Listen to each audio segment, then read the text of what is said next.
Selamat sore Ibu dan teman-teman semua, kembali lagi bersama saya Nirmala Pasaribu, NIM 102024011 dari Prodi Manajemen Informasi Kesehatan, dosen pengampu mata kuliah Biostatistika, Ibu Pemarida Simbolon SKM MKes. Pada kesempatan kali ini, saya akan menjelaskan mengenai statistik inferensial, uji tites dependen, dan uji Wilcoxon. Yang pertama, kita akan bahas uji tites dependen. Menurut Sugiono 2010, tites dependen atau sering diistilahkan dengan paired sample tites adalah jenis uji statistika yang bertujuan untuk membandingkan rata-rata dua grup yang saling berpasangan. Sampel berpasangan dapat diartikan sebagai sebuah sampel dengan subjek yang sama namun mengalami dua perlakuan atau pengukuran yang berbeda, yaitu pengukuran sebelum dan sesudah dilakukan sebuah treatment. Fungsi dari tites dependen adalah untuk membandingkan rata-rata dari dua grup yang saling berpasangan.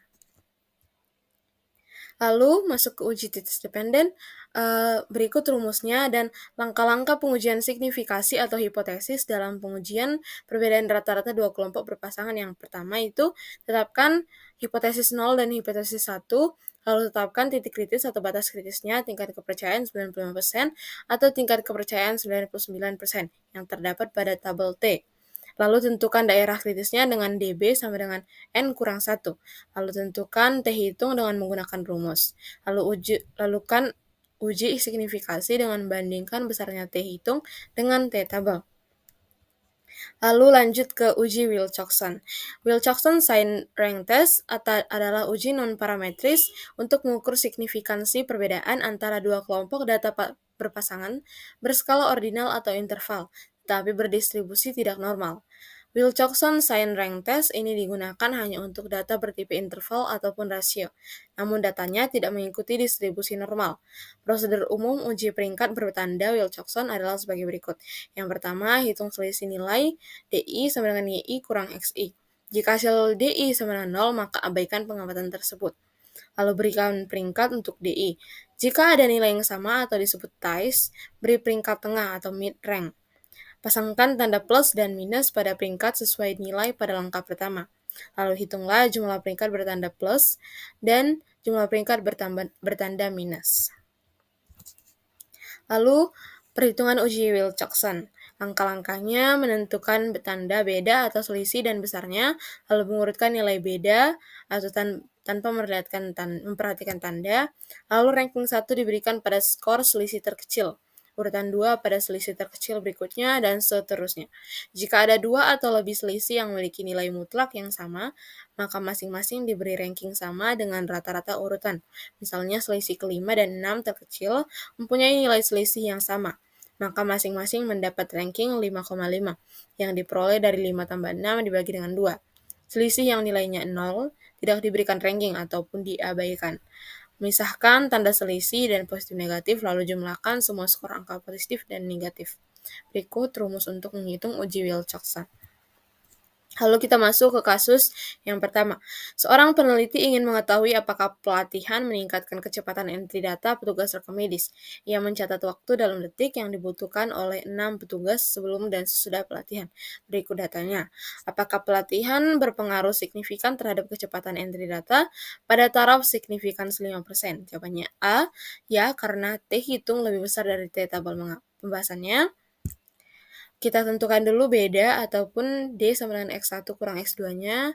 Berikut hasilnya. Lalu kita hitung rata-rata hasilnya 4,17 dan simpangan bakunya 1,17.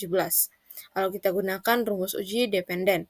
Langsung saja D-barnya 4,17 SD atau simpangan baku 1,17 dibagi dengan akar jumlah dari data 6. Maka 4,17 dibagi dengan 0,48 sama dengan 8,69. Maka kita bandingkan dengan T-tabel. T-tabelnya dalam kasus ini DF-nya sama dengan 5, lalu signifikannya 0,05 atau 5%, maka satu arah. Maka 2,015 untuk T-tabelnya. Maka kesimpulannya, karena T hitung 8,69 lebih besar dari T tabel 2,015, maka hipotesis 0 ditolak. Pelatihan berpengaruh signifikan terhadap kecepatan entry data. Lalu kasus yang kedua. Seorang analisis ingin mengetahui apakah ada perubahan signifikan waktu tunggu pasien sebelum dan sesudah perbaikan sistem antrian. Data waktu tunggu dalam menit dari 8 pasien diambil secara acak. Berikut tabelnya. Dengan signifikan 0,05 atau 5%, apakah ada perubahan signifikan? Jawabannya C, iya, karena W hitung kurang dari W tabel.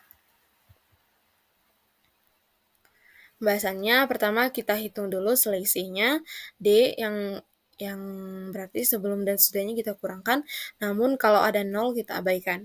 Lalu, jumlahkan rank bertanda positif dan negatif. Semua bertanda positif, W sama dengan 0, W positif sama 20.